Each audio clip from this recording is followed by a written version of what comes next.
Good day, children. So, in this lesson, Mother's Day, previously we had seen that the two ladies, Mrs. Fitzgerald and Mrs. Pearson, they were talking to each other, and then Mrs. Fitzgerald suggest her to teach her family a lesson, and Mrs. Pearson says no.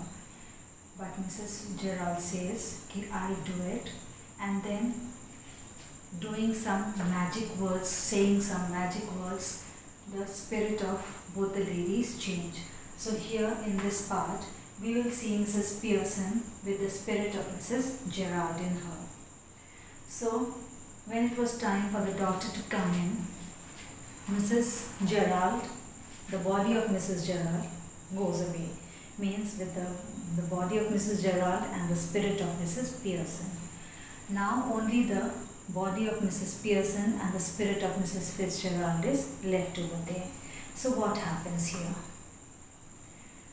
The daughter, Doris is the daughter of Mrs. Pearson. She comes in, and then this girl is a pretty girl of early 20s, and she's quite pleasant looking, but she's a spoiled child. And then she comes and says, as soon as she enters the room, she says to her mother, "Mom, you'll have to iron my yellow silk. I must wear it tonight." So as soon as she gets inside, she starts giving the orders to her mother to iron her yellow dress because she wanted to go out that night. And then she is quite surprised to see what her mother was doing. As she's asked, "What are you doing?" Because she was sitting and smoking, and she was lighting the another cigarette after finishing the first one, and she was playing the cards. And it was for the first time what the mother was doing, and she was quite surprised to see. And then Mrs. Pearson, she got angry at her, and then she said, "What do you think I'm doing, whitewashing the ceiling?" So she asked, "What you are thinking, and what whitewashing the ceiling over here?"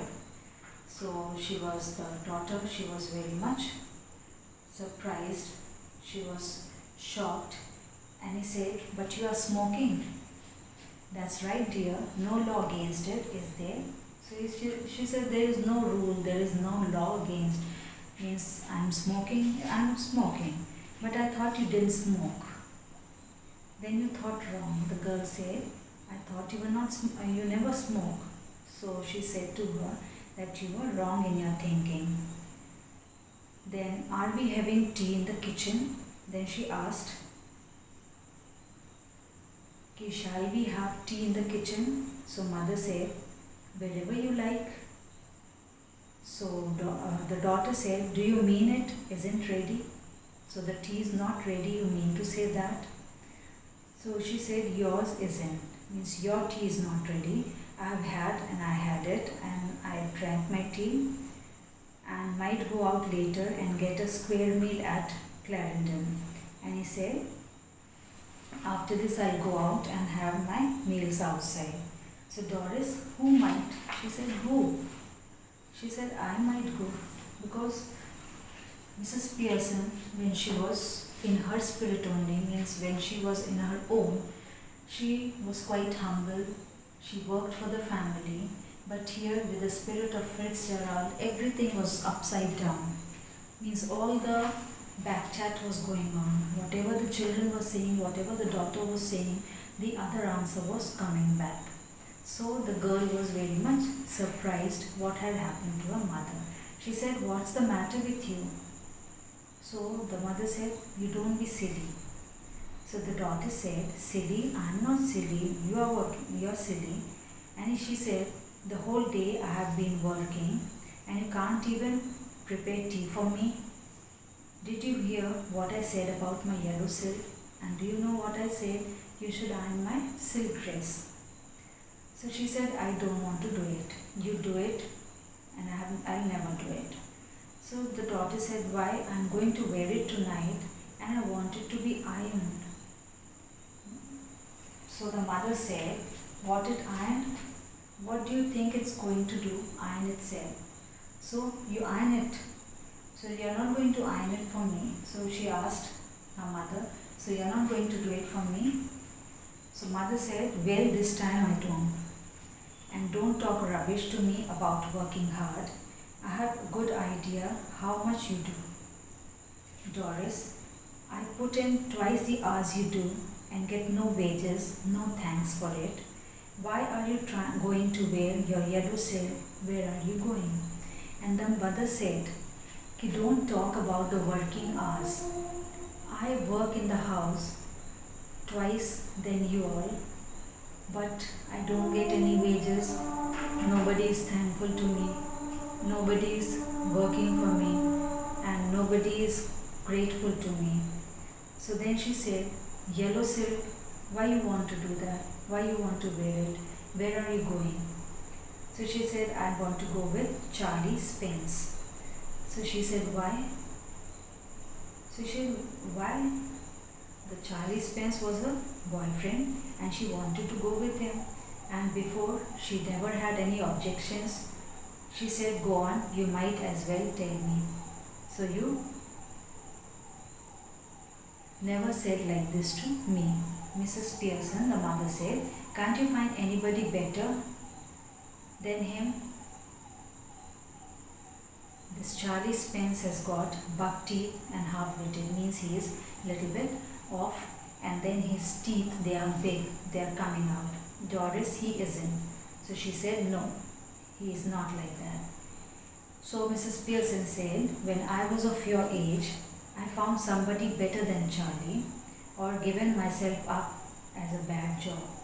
And then she said, if I was of your age, I would have found a better person than Charlie and given my job also. If the person was not good or the job was not good, I would have given up. Doris, the daughter said, shut up to her mother, and she was full of tears and she ran away from there.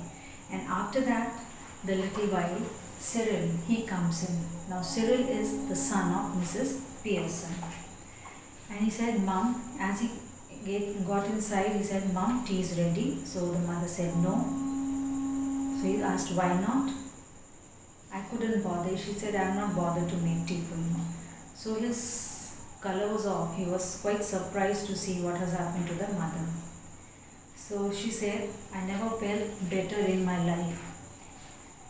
What's the idea then? Then he asked, what do you want to do? She said, I want to change. So that's why I didn't make anything, haven't too much time. So Cyril said, I don't have much time, and then he was about to go from there. So mother said, I've got plenty of time. So he said, yes, but I haven't. I got a busy night tonight. Means tonight I'll be busy. And then, did you put my things out? And he said, did you do all whatever I said? So the mother said, I don't remember, and I doubt if I had done or not. So he said, when I asked you this morning, you promised. In the morning I asked you and you said, yes, you will do it. You said you had to look through them first in case there was any mending. If a mending was done, I will do it. That you said to me in the morning. So mother said, yes, but now I decided that I will not do anything. So he said, that's a nice way to talk. What would happen if we all talk like that? So he said, if we all talk to each other in this manner, how it will be, how the life would be. You all do talk like that. So mother said, everybody talks to me like this. If there is something at home you don't want to do, you don't do it. And if something at your work, you get the union to bar it. At home, when I ask you all to do something with me, you all don't do it. And at workplace, you make union and you go against those people. Now all that's happened is I've joined the movement. So she said, here at home now I've joined the movement. I'm not going to do whatever you want me to do. I will not listen to you all. So the son said, don't do like this, Mom. What's going on? So she said, the change is going on. Till now, I was listening to you, I was working for you all, but now the change is there. Now I'm not going to do anything, whatever you give me orders. And then Doris, she enters and her eyes are red because she was crying. Mrs. Pearson, she says to her, what a terrible look, how you're looking. And if you go with such kind of face to Charlie Spence, what will happen? So Doris, oh shut up, don't say anything about Charlie. And anyhow, I'm not ready yet, just dressing. She said, I'm not prepared to go now, I'm just getting ready. And if I do look terrible, it's your fault, you made me cry. So if I'm looking terrible, it is because of you. You made me cry, that's why I'm looking like this. So son said, what did she do?